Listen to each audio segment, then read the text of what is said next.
عمران خان اپنے مخالف کے اعصاب پر بار بار حاوی ہو رہا ہے. عمران خان نئی اسٹیبلشمنٹ بھی آپ کہہ سکتے ہیں. جنرل ندیم انجم میں تمہاری ایسی کی تیسی کر دوں گا, اسے حساب لیں گے قمر جاوید باجوہ. کچھ صحافی ایسے ہیں جو نوکیلے دانتوں کے ساتھ بیٹھے ہیں کہ ہم سب سے پہلے اس کا کلیجہ چبائیں.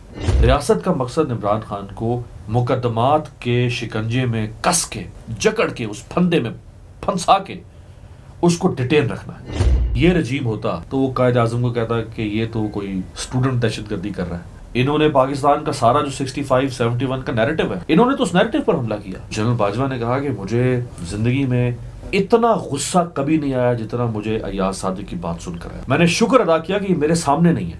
میں نے کبھی نہیں سنا عمران خان نے موجودہ ڈی جی ISI کا نام لیا ہو.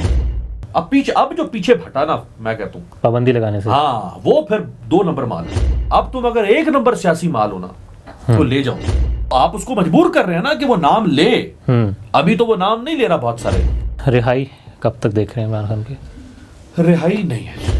سب کہہ رہے ہیں کہ قاضی فائز عیسیٰ جب تک ہیں اکتوبر تک, تب تک عمران خان کو انصاف نہیں مل سکتا. اس جمہوریت کے لیے $101 ملین دے رہا ہے. کیوں دے رہے ہیں $101 ملین؟ کیونکہ اس رجیم نے امریکہ کو سرو کیا ہے. بسم اللہ الرحمن الرحیم. السلام علیکم. ABN ڈیجیٹل کے ساتھ میں ہوں جمال احمد. اس وقت میرے ساتھ موجود ہیں سینئر صحافی, اینکر پرسن, تجزیہ کار امیر عباس صاحب. امیر بھائی السلام علیکم. سر آپ خیریت سے ہیں؟ ٹھیک ٹھاک. پاکستان تحریک انصاف, عمران خان, اس وقت آپ سمجھ رہے ہیں کہ ساری سیاست انہی کے گرد اور جماعت پاکستان تحریک انصاف کے گرد ہی گھوم رہی ہے؟ دیکھیں, پاکستان میں اس وقت 2 طبقے ہیں.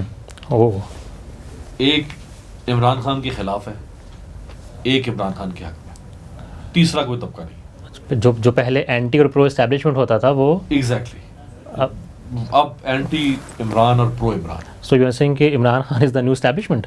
عمران خان نئی اسٹیبلشمنٹ بھی آپ کہہ سکتے ہیں. عمران خان اس وقت پاکستان کے ہر پولیٹیکل نیریٹو پہ ڈومینیٹ کر چکا ہے. بلکہ عمران خان پولیٹیکل نیریٹو کو ڈرائیو کر رہا ہے. وہ اس وقت وہ ڈرائیو کر رہا ہے پاکستان کی پولیٹیکل نیریٹو کو. وہ پاکستان کے پولیٹیکل پیراڈائم کو ہلا رہا ہے.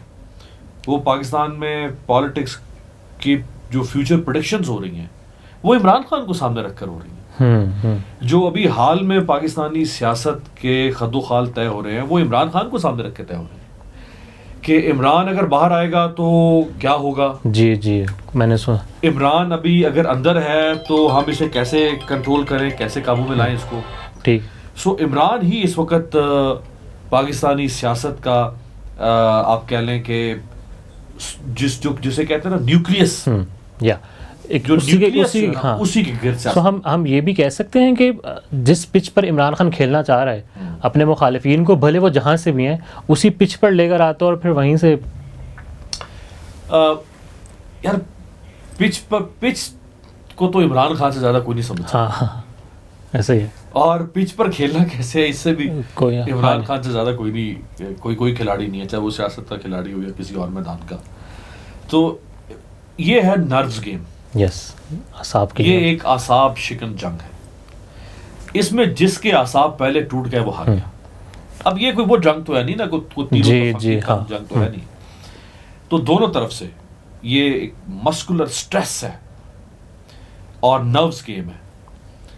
عمران خان اپنے مخالف کے اعصاب پر بار بار حاوی ہو رہا ہے. عمران خان کے اعصاب نہیں ٹوٹ رہے. مخالف نان پولیٹیکل, رائٹ؟ کوئی بھی مخالف ہو سکتا ہے. آپ مخالف بہت سارے ہیں نا, سیاسی بھی ہیں, میڈیا میں بھی مخالف ہی ہیں. آف کورس میڈیا میں پورا ایک طبقہ ہے جو اسٹیبلشمنٹ سے, نون لیگ سے, پیپلز پارٹی سے, بیوروکریسی سے, جوڈیشری سے زیادہ نفرت کرتا ہے عمران خان سے. یس, زیادہ بغض رکھتا ہے. ہمارے کچھ ایسے بھی صحافی ہیں جن کا بس نہیں چلتا کہ وہ خود عمران خان کا کلیجہ چبا جائیں. ایسے صحافی بھی ہیں. یعنی یہ نواز شریف کو غصہ ہو تو سمجھ میں آتا ہے کہ سیاسی مخالفین ہیں. اسٹیبلشمنٹ کو تو سمجھ میں آتا ہے کہ عمران خان اور اسٹیبلشمنٹ کا اختلاف چل رہا ہے, لڑائی چل رہی ہے. کچھ صحافی ایسے ہیں جو نوکیلے دانتوں کے ساتھ بیٹھے ہیں کہ ہم سب سے پہلے اس کا کلیجہ چبائیں. کیا وجہ ہے؟ بس یہ سیاست جو کیسی ہو چکی ہے نا, بغض اتنا ہو چکا ہے عمران خان سے متعلق. سو عمران خان ان سب کے اعصاب کو آزما رہا ہے جیل میں بیٹھ کے. ہم سب آزاد ہیں نا, ہم آزاد فضا میں ہیں. حاوی تو ہمیں ہونا چاہیے تھا. جی, نہیں ہو پائے. حاوی تو ریاست کو ہونا چاہیے تھا، حاوی عمران خان ہو رہا ہے. اعصاب عمران خان کے بھاری ہو رہے ہیں، حوصلہ عمران خان کا نہیں ٹوٹ رہا، عزم عمران خان کا نہیں ٹوٹ رہا، گھن گرج عمران خان کی کم نہیں ہو پا رہی ہے. تو پھر میرا نہیں خیال پہ میں اس میں کیا فیصلہ دوں. فیصلہ تو بڑا واضح سا ہے کہ ایک ابھی جس طرح حاوی ہے عمران خان، ملٹری کورٹس میں اگر بے لے کر جاتے ہیں، ملٹری کورٹس میں ٹرانسفر کرتے ہیں، ملٹری جیل میں ڈالتے ہیں، تو صاحب ٹوٹ پائیں گے. اور پھر ڈالیں گے کیوں؟ ڈالنا چاہیے ہے. دیکھیں ملٹری کورٹ میں اس لیے لے کے جایا جا رہا ہے عمران خان کو کیونکہ سویلین کورٹ میں تو معاملہ جائے گا وہ فوراً بیل، پھر ہائی کورٹ بھی سارا معاملہ، ہاں پھر بیل، پھر گرفتاری، پھر بیل. جب آپ فوجی عدالتوں میں چلے جاتے ہیں نا تو پھر وہاں سے اب کب نکلیں گے اس کا کوئی وقت نہیں ہے. تو یہ جو آپ دیکھ رہے ہیں ابھی بھی جو لاہور ہائی کورٹ میں 12 قلعدم ہو گئے جو اس میں چل رہا ہے، تو اس میں جج خود حیران ہے. یہ جج کے الفاظ ہیں انوار الحق صاحب کے کہ یہ جو حالات لگ رہے ہیں، یعنی عمران خان کے ان کیسز میں ان کی گرفتاری ڈالی گئی جو 1 سال پہلے کیس واقعات ہو چکے ہیں، اس کے بعد گرفتاری ڈالی. جی. تو جج صاحب نے کہا کہ یار اس طرح تو لگتا ہے کہ یہ تو ساری زندگی عمران خان باہر نہیں آئے گا، جب بھی باہر آنے لگے گا نیا کیس ہو جائے گا. ہاں تو اس میں پھر معاملہ جاتے ہیں کورٹس میں اور وہاں سے آپ کو بیل ملتی ہے، آپ بری ہو جاتے ہیں. جیسے سائفر کیس میں سائفر میں عدت والا معاملہ بھی ہو گیا، عدت والے میں بری ہو گئے. ملٹری کورٹ میں یہ ہے کہ آپ معاملہ کھینچ سکتے ہیں جب تک چاہیں، کیونکہ وہاں پہ پھر سویلین کورٹس نہیں آ سکتے بیچ میں. اور یہی مقصد ہے ریاست کا کہ اس کو کسی طرح سے ان کورٹ سے نکال کے وہاں ڈالا جائے جہاں پہ یہ ہمارے رحم و کرم پر ہوگا. پھر ہم دیکھیں گے اور یہ دیکھے گا. ڈالنا اب ڈال پائیں گے یہ ملٹری کورٹس؟ عمران خان نے آج درخواست کر دی، ہاں ان کو خدشہ ہے ان کو نہ ڈالا جائے اس میں. لیکن چونکہ 9 مئی میں بہت سارے کیسز ملٹری کورٹس میں ہی انڈر چل رہے ہیں، جی جیل ٹرائل ہو رہا ہے بلکہ ان کا، بہت سارے جو ملزمان ہیں ان کا ملٹری کورٹ میں ٹرائل ہو رہا ہے. تو عمران خان کو پھر اس کیس میں چونکہ ایک پریزیڈنٹ موجود ہے ڈالا تو جا سکتا ہے. اور قاضی فائز عیسیٰ کے ہوتے ہوئے تب آپ کو کیوں شک ہے یار کہ اس کو نہیں ڈالا جائے؟ مجھے آپ کو لگتا ہے ایسا کہ اگر لیٹس سپوز عمران خان کا ملٹری ٹرائل ہوتا ہے تو قاضی صاحب اس کو قلعدم قرار دے دیں گے؟ وہ تو بہت دور کی بات ہے. پتہ نہیں قاضی صاحب اس وقت چیف جسٹس ہوں گے بھی یا نہیں ہوں گے. ابھی تو وہ وہاں سے ان کو سزا ہوگی نا ملٹری کورٹ سے. اور دیکھیں ریاست کا مقصد عمران خان کو سزا دینا نہیں ہے جی. ریاست کا مقصد عمران خان کو مقدمات کے شکنجے میں کس کے جکڑ کے اس پھندے میں پھنسا کے اس کو ڈیٹین رکھنا ہے. اور حاصل کیا کرنا ہے؟ حاصل ہی کرنا ہے کہ اس کی تصویر غائب، اس کی آواز غائب، وہ پالیٹکس پر انفلوئنس نہ کر سکے. اور سزا ان کا مقصد ہی نہیں ہے کیونکہ وہ جانتے ہیں کہ سزا تو کیسز تو ہے ہی نہیں، سارے بیکار کیسز ہیں. ابھی آپ نے کہا اب انفلوئنس نہ کر سکے عمران خان، تو اٹس مین کہ وہ بیسیکلی ڈیجیٹل دہشت گردی روکنا چاہ رہے ہیں. اب اسی انفلوئنس کو آپ ڈیجیٹل دہشت گردی کہہ سکتے ہیں. دیکھیں نا قائد اعظم نے جب 1946 کا الیکشن ہو رہا تھا بر صغیر میں، تو قائد اعظم نے جو مسلم اسٹوڈنٹ فیڈریشن تھی ایم ایس ایف اس کو کہا، مسلم لیگ کے اسٹوڈنٹ ونگ کو کہا کہ آپ جائیں پورے بر صغیر میں پھیلیں، لٹریچر کی بارش کر دیں، کیمپین کریں، ڈور ٹو ڈور جائیں. آج اگر یہ رجیم ہوتا تو وہ قائد اعظم کو کہتا کہ یہ تو کوئی اسٹوڈنٹ دہشت گردی کر رہا ہے. قائد اعظم تو ایجوکیشنل ٹیررزم کر رہا ہے. یس، ایجوکیشنل ٹیررزم وہ یہی ہے نا کہ آپ اسٹوڈنٹس کے ذریعے سے مسلم لیگ کا قائد اعظم کا بیانیہ بنائے، آپ ایجوکیشنل ٹیررزم کر رہے ہیں. یہ تو کیا اسٹوپڈ قسم کی بات ہے. یہ ابھی بی بی سی نے اس کے اوپر بڑا زبردست ایک انہوں نے انالیسس دیا ہے کہ تنقید کو آپ کیسے ڈیجیٹل ٹیررزم کہہ سکتے ہیں، کیسے کہہ سکتے. اچھا اگر ڈیجیٹل ٹیررزم ہے، ابھی شہباز شریف بھی تعریفیں کر رہے تھے آرمی چیف صاحب جی، سپہ سالار صاحب کی، ان کی تعریفیں کر رہے تھے بہت، اور ساتھ ان کی تعریف بالکل کریں. ساتھ وہ فرما رہے تھے کہ آرمی چیف کے بارے میں جو زبان استعمال کی جا رہی ہے، ہرزہ سرائی کی جاتی ہے، وہ نہ کبھی ان کانوں نے سنی نہ ان آنکھوں نے دیکھی. بالکل ٹھیک ہے، ایسا ہی ہوگا جیسے آپ کہہ رہے ہیں. لیکن جو کچھ serving army chief general Bajwa کو اور فیض حمید کو، جو مریم نواز آپ کی بھتیجی اور آپ کے بڑے بھائی نے جوتے بھگو کر مارے، گزشتہ والا تقریر یاد ہے پارلیمنٹ میں سرونگ ڈی جی آئی صاحب جی،